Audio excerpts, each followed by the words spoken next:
يصلي وإن كان مفطرا۔ حاضرین گرامی،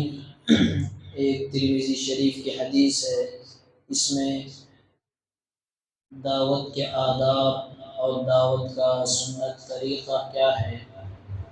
اس کو بیان کیا گیا ہے۔ ابو ہریرہ رضی اللہ عنہ راوی ہیں، فرماتے ہیں کہ حضور صلی اللہ علیہ وسلم نے ارشاد فرمایا، جب تم میں سے کسی کی دعوت کی جائے تو اس کو چاہیے کہ وہ اس کی دعوت کو قبول کرے۔ اب اگر وہ شخص روزے سے ہے تو اس کے حق میں دعا کرے، یعنی اس کے گھر جا کر اس کے حق میں دعا کر دے، اور روزے سے نہیں ہے تو اس کے کھانے کے ساتھ شریک ہو۔ اور اگر کبھی نفل روزہ ہے اور دوست گہرا ہے اور اس نے دعوت دی ہے تو فقہا نے یہ بھی اجازت دی کہ روزے کو توڑ دے اور وہ دعوت کو چلے جائے اور اس میں شریک ہو جائے، اس لیے کہ ایک مومن کا دل خوش کرنا بھی عبادت ہے۔ اس لیے کہ یہاں پر دو حقوق جمع ہو گئے، حقوق اللہ اور حقوق العباد، بندے کا حق اور اللہ کا حق۔ تو اللہ نے کہا کہ اللہ تعالیٰ میں اپنے حق کو اس کے اندر اللہ تعالیٰ نے آسان کر دیا اور بندے کے حق کو اللہ تعالیٰ نے آگے فرمایا۔ اس لیے کہ بعض حقوق ایسے ہیں، حقوق اللہ یعنی اس کا اللہ کا اور بندے کا تعلق ہوتا ہے، حقوق العباد آپس میں دو بندوں کا تعلق ہوتا ہے۔ حقوق اللہ ہیں، اللہ تبارک و تعالیٰ معاف فرما سکتے ہیں، اللہ کا معاملہ ہے، اللہ بڑے سخی ہیں۔ اور جو بندے ہیں تو اس کے بارے میں حقوق بڑے سخت ہیں۔ اللہ کے نبی نے جس کی شہید کی جنازے کی نماز نہیں پڑھائی جب اس کے ذمہ قرض تھا، ہاں جب کوئی قرض کا ذمہ لے لیتا، یا رسول اللہ ان کا قرض میں ادا کر دوں گا، تب جنازے کی نماز پڑھایا کرتے تھے۔ تو بہرحال تو اس لیے فقہا نے اس میں بھی فرمایا ایسے مسائل میں کہ نفل روزہ ہے، دوست نے دعوت کر دی ہے تو اسے روزے کو توڑ دے، روزے کی بعد میں قضا کر لے، دعوت میں چلا جائے۔ اور ایک حدیث میں فرمایا، حق المسلم علی المسلم خمس، کہ ایک مسلمان کے دوسرے مسلمان پر 5 حق ہیں، اور فرمایا اس میں اجابت الدعوہ، کہ ایمان والے کا اس کی دعوت کو قبول کرنا۔ اور ایک حدیث میں فرمایا، یہ تو بخاری شریف کی حدیث ہے، اور ایک حدیث ابو داود کی ہے جس میں عبداللہ ابن عمر رضی اللہ عنہ راوی ہیں، فرمایا، من دعا فلم یجب فقد عصى اللہ ورسولہ، کسی نے کسی کو دعوت پر بلایا اور اس نے اس کی دعوت کو قبول نہیں کی تو اس نے گویا اللہ اور اس کے رسول کی نافرمانی کی۔ تو یہاں تک ہے کہ مسلمان کے دل کو خوش کرنے کے لیے کہ نفل روزے کو تک اگر ہے توڑ دے، اگر روزہ نہیں توڑ سکتا تو اس کے گھر میں جائے اور کہے کہ میں روزہ ہوں، میں آپ کے لیے دعا کر کے آتا ہوں۔ تو یہاں تک آداب، یہ تو دعوت قبول کرنے کے آداب اللہ کے نبی نے ہمیں سکھلائے ہیں۔ اور یہاں تک فرمایا، وَلَوْ دُعِيتَ إِلَىٰ كَرَاعٍ لَقُبِلَتْ، کہ یہاں تک کہ اگر ایک بکری کے یہ نہیں دیکھا جائے کہ اچھی بڑی دعوت ہے تو قبول کریں گے، چھوٹی دعوت ہے تو قبول نہیں کریں گے، مالدار کی دعوت ہے تو سیٹھ صاحب کی قبول کریں گے، غریب کی دعوت ہے، گھر کے پاس پنڈال لگا ہوا ہے، مجھے شرم آتی ہے وہاں پر جانے کے لیے، نہ آئی، بلکہ سب کی دعوت کو قبول کیا جائے ایمان کی بنیاد پر، ایمانی رشتے کی بنیاد پر دعوت کو قبول کیا جائے۔ اللہ کے نبی نے فرمایا، کوئی ایک آدمی آپ کی محبت میں، کوئی آدمی ایک اس لیے کہ جو غریب دعوت کرتا ہے اس کے حساب سے وہ دعوت ہے، بڑی اخلاص سے، بڑی محبت سے، پیار سے کرتا ہے۔ اللہ کے نبی کو چھوٹی چھوٹی دعوتیں اللہ کے نبی قبول کیے ہیں۔ فرمایا کہ اگر تمہیں کوئی ایک بکری کا پیر پکا کر اس کے شوربے کی دعوت کرے، اس لیے کہ بکری عام تھی مدینے کے اندر اور یہ معمولی سمجھی جاتی ہے، آج یہاں بڑی مہنگی ہے، اس لیے کہ پیر ہی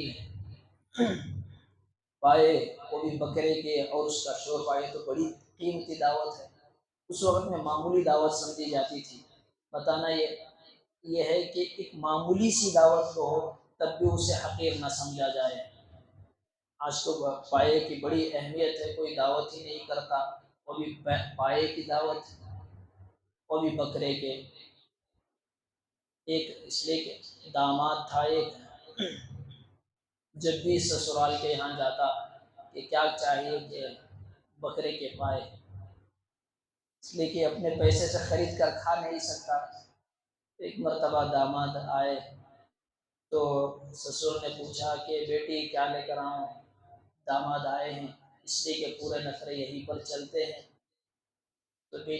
بیٹی ہے اور بیوی کے سامنے کس کی چلتی ہے؟ اس نے کہا ابا لاتا لے لے کو ہمر نوشو کو لاتا کھا کو عادت ہے، یعنی پائے لے کر آؤ، بڑے لاتا لونا کو چھوٹے لاتا کھا کو عادت ہے، اس کا مطلب ہے کہ پائے لے کر آؤ۔ تو بہرحال کہ چھوٹی سی دعوت ہو، حقیر سی دعوت اسے سمجھ کر، اس لیے کہ ایک بزرگ اللہ والے کے پاس ایک آدمی جا رہے تھے ملاقات کے لیے، اب بزرگوں میں کوئی نہ کوئی تحفہ دوں، کیا کچھ بھی نہیں تھا۔ انہوں نے کیا کیا، راستے میں جنگل پڑتا تھا، چند لکڑیاں توڑی اور اس کا گٹا بنایا اور لے کر آئے کہ میں آپ کی یہاں دعوت کرتا ہوں، میں آپ کی دعوت کرتا ہوں۔ تو انہوں نے اس لکڑیوں کو اٹھایا اور اپنے خادم سے کہا کہ اس کو رکھ لو بڑی عظمت کے ساتھ، اور کہا کہ جب میں مر جاؤں، جب مجھے نہلانے کے لیے پانی گرم کیا جائے، ان لکڑیوں میں گرم کیا جائے۔ یعنی ایسی ایک تو دعوت حقیر بھی نہ سمجھا، چھوٹی دعوت کو قبول بھی کیا جائے، اور اگر کوئی چھوٹا تحفہ دیتا ہے اسے بھی قبول کیا جائے، بڑا تحفہ دیا جائے اسے بھی قبول کیا جائے۔ لوگ آج شادی میں گفٹ پڑتا ہے، بڑا گفٹ تو اسے تو یاد رکھتے ہیں، چھوٹے والے کو یاد نہیں رکھتے، ورنہ تو یہ تو لوگ لکھ کر رکھتے ہیں کس نے کتنے پیسے شادی میں ڈالے ہیں، کس نے کتنے کا گفٹ ڈالا ہے، وہ بھی لسٹ بنا کر رکھ لیتے ہیں، جب ان کی شادیاں آتی ہیں تو اس حساب سے ڈالتے ہیں۔ اللہ کے نبی نے فرمایا کہ برابری کرنا یہ محبت نہیں ہے، یہ اسلام کی تعلیم نہیں ہے، بلکہ احسان کرنا، اس لیے کہ ایک غریب ہے، آپ مالدار ہیں تو وہ آپ کو ظاہر ہے چھوٹا تحفہ ڈالے گا، آپ مالدار ہیں وہ غریب ہے، آپ بھی اسی کے برابر تحفہ ڈال رہے ہیں، تو برابری ہوئی، یہ تو احسان مندی کا معاملہ کہاں ہوا۔ تو بہرحال اس سے معلوم ہوا کہ دعوت قبول کرنے کی بڑی اہمیت بھی ہے۔ بعض لوگ ہوتے ہیں بڑے، یہ تو دعوت قبول کرنا ضروری ہے، بعض لوگ اس کے علاوہ کہ دعوت کے منتظر ہیں، لوگ کہ مجھے دعوت نہیں کر رہے ہیں۔ لوگوں ایک آدمی تھا اشعب، لالچی بڑا، دفعۃ العرب کے اندر اس کے واقعات ہیں، بڑا لالچی تھا، تو جا کر پوچھتا بڑے دن ہو گئے آپ کیوں دعوت نہیں کر رہے، کیا قصہ؟ اور کوئی کٹوری بناتا،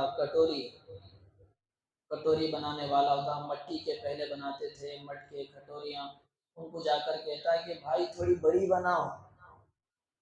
تو اسے غصہ آتا کہ بھائی میری فیکٹری میں چھوٹی کٹوری بناؤں یا بڑی بناؤں، بڑی ڈش بناؤں یا چھوٹی،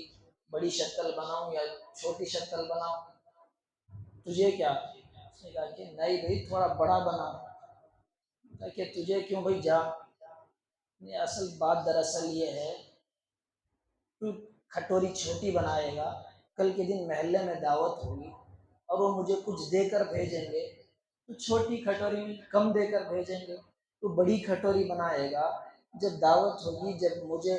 دے کر بھیجا جائے گا تو تھوڑا زیادہ دے کر بھیجیں گے، یہاں تک کہ لالچ۔ تو کبھی اس اشعب کو چند بچے چھیڑنے لگے، تو اس لیے کہ بخیل تھا، بخیل کو لوگ چھیڑتے بھی ہیں، تو وہ بچوں سے پیچھا چھڑانے کے لیے یہ کہنے لگا کہ بھائی کیوں مجھے میرے پیچھے پڑے ہو، وہاں پر جاؤ، وہاں پر مٹھائی تقسیم ہو رہی ہے۔ تو سارے بچے مٹھائی کے دیوانے ادھر بھاگنے لگے، تو یہ بھی پیچھے پیچھے جانے لگا، تو اسے پوچھا کہ بھائی تو کیوں جا رہا ہے؟ تو واقعی میں وہاں مٹھائی بٹ رہی ہے، تو اس نے کہا کہ پتہ نہیں، میں نے چپ کے بچوں کو جو میرے پیچھے پڑ گئے تھے پیچھا چھڑانے کے لیے کہا تھا، تو پھر تو کیوں جا رہا ہے جبکہ تجھے معلوم ہے کہ وہاں پر مٹھائی تقسیم نہیں ہو رہی ہے؟ اس نے کہا کسے معلوم تقسیم ہوتے رہی؟ میں چپ کے بولا ہوں آج 14واں روزہ ہے، افطاری مت پکاؤ گھر میں، اس طرح سے میں نے کہہ دیا، ہو سکتا ہے کوئی پکا کر دے کر بھیج دے، کوئی دعوت ہی ہو جائے آج۔ تو بہرحال ایک تو دعوت قبول کرنا اس کے اوپر ضروری یہ بھی ہے، اور یہ اس طرح دوسری طرف سے بھی یہ تعلیم دی گئی کہ اگر وہ دعوت پر آپ کو مدعو کر رہا ہے، بلا رہا ہے، تب جائے، ورنہ تو پھیلی بن کر ایک نہ جائے، ایک کو بلائے، وہ ایک کے ساتھ بائی ون گیٹ ون، اس کے ساتھ اور ایک لے کر چلا جائے کہ آپ بھی میرے دوست کی دعوت۔ حدیث میں اس کی بڑی ممانعت ہے۔ رسول اللہ صلی اللہ علیہ وسلم نے فرمایا من دخل علی غیر دعوت ودخل سارقا وخرج مغیرا، کہ جو کسی کی بغیر اجازت کے دعوت میں جاتا ہے وہ چور بن کر جاتا ہے، ڈاکو بن کر آتا ہے، یعنی چور بن کر گیا بغیر اجازت کے، یعنی پورا لوٹ کر کھا کر آیا ڈکیتی کی طرح، تو اس سے بھی اس کی ممانعت حدیث میں فرمائی گئی۔ ہاں اجازت لے سکتے ہیں کہ بھائی میں بیوی ہے، آپ نے اکیلی دعوت کریں، میں شادی شدہ آدمی ہوں، اکیلا نہیں آ سکتا، امام صاحب کی شادی بھی ہو گئی ہے، امام صاحب اکیلے نہیں آئیں گے، ساتھ میں بیوی کی بھی دعوت ہوگی تو آؤں گا، ورنہ اس طرح سے کہہ سکتے ہیں شادی سے پہلے ہی۔ لیکن اس لیے کہ اکثر آج دعوتوں کے اندر یہ ہو رہا ہے کہ 600 آدمی کی دعوت، 800 آدمی کی دعوت، 1000 آدمی، یہ سب شریعت پر عمل نہ کرنے کا نتیجہ ہے۔ اجازت پہلے لے سکتے ہیں تاکہ اس کو بنانے والے کو بھی آسانی ہو۔ ایک صحابی آئے رسول اللہ صلی اللہ علیہ وسلم کی دعوت کی، یا رسول اللہ آپ کی دعوت ہے، میرے ساتھ عائشہ کی بھی دعوت کر دو۔ فرمایا کہ نہیں ہو سکتا ہے رسول اللہ، گنجائش نہیں ہے۔ فرمایا میں نہیں آ سکتا۔ وہ چلے گئے، پھر آئے، یا رسول اللہ آپ کی دعوت، فرمایا میرے ساتھ عائشہ کو بھیج دعوت کر دو، ساتھ میں آ جائیں گے۔ کہا کہ نہیں ہو سکتا، تو پھر نہیں، پھر آخر میں اس نے کہا یا رسول اللہ آپ کی بھی دعوت اور حضرت عائشہ کی بھی دعوت، چلو ہم بھی قبول کریں۔ کوئی آپ کا دوست ہے، آج ایسا ہوتا ہے انہیں دوست بولتا ہے کہ آپ کے گھر والوں کو بھی ضرور تشریف لے کر آئیں، بلا لے کر آئیں، یہ گھر میں جا کر ریڈی ہو کر جاتا ہے اور کہتا ہے کہ نہیں میں اکیلے ہو کر کو بولنے سے تمہیں آؤ نہ کروں۔ آج الٹا زمانہ ہے۔ رسول اللہ صلی اللہ علیہ وسلم نے تعلیم کیسے دی، بغیر اجازت کے کسی کی دعوت میں نہ جانا اور دعوت کو قبول کرنا، اور اس کے بعد اور 2-3 چند باتیں ہیں انشاءاللہ کہہ کر اس کی بات کو ختم کروں۔ تو بہرحال یہ بھی نہیں کہ بعض لوگ 2 آدمی گئے دعوت میں، 2 دوست، شادی محل بہت تھے، بھوک زیادہ لگ رہی تھی تو چلے جائیں گے، تو پوچھے تو کہہ دینا کہ نوشے کی طرف سے، مجھے پوچھیں گے تو میں کہہ دوں گا کہ آرس کی طرف سے۔ تو دونوں بیٹھر کھا رہے تھے، خوب فرمائے کہ آپ کب تشریف لائے، آپ کس کی طرف سے ہیں، کبھی ڈاؤٹ پڑتا ہے تو پوچھ بھی لیتے ہیں۔ اس نے کہا کہ میں آرس کی طرف سے، اس نے سامنے والے نے کہا کہ میں نوشے کی طرف سے، تو اس نے 2 چپات لگائے کہ نکلو ظالموں، یہ تو حقیقی کی دعوت ہے۔ تو بہرحال یہ سب ہے، سب چیزیں حضرت عبداللہ بن ہشام رحمۃ اللہ علیہ جب ان کو کوئی دعوت کرتا تو فوراً گھر کو جاتے اور کہتے کہ جلدی سے ستو نکالو، ستو نکالتے تو اس کو کھاتے۔ پھر اس کے بعد گھر والے کہتے جب آپ کو دعوت ہے تو آپ کیوں کھا رہے ہیں؟ اس نے کہا کہ میں اپنی بھوک لے جا کر دوسروں کے دسترخوان پر کیوں ٹوٹ پڑوں۔